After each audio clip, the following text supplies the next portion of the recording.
Mr Timmermans, thank you very much for coming this afternoon. And the AFCO committee has met. This is the third time in 24 hours, so very kind that you've given us some more time as well.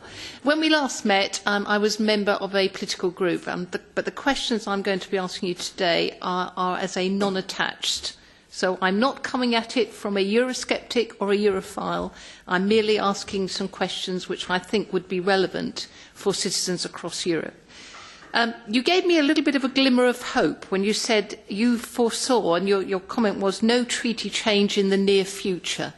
I wonder if you could maybe just elaborate what you mean by the near future, and could that possibly be, almost a yes or no, before the 2019, the next European elections?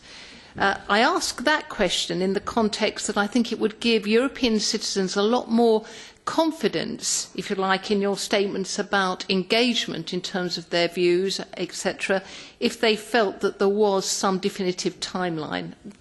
So that would be that one. The second question was, it was building a little bit on what Mr Timmermans said. I take a close interest in France just because I happen to be a Francophile and I love the country, and as I do a lot of other European member states.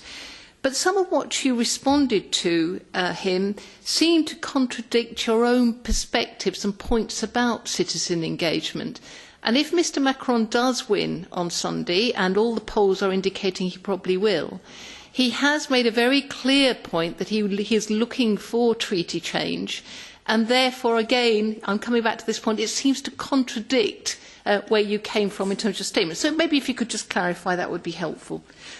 The final point, and this is where I'm going to wear a UK hat, not a Brexit hat, a UK hat. And the context is, there are other member states of what I call the bigger European continent. They're not necessarily European Union members.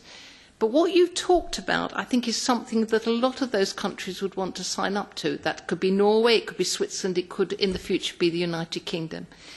And could you give us some idea as to how you see that might happen in terms of treaty change? Because I think the points you've made are very good about the challenges of the next industrial revolution.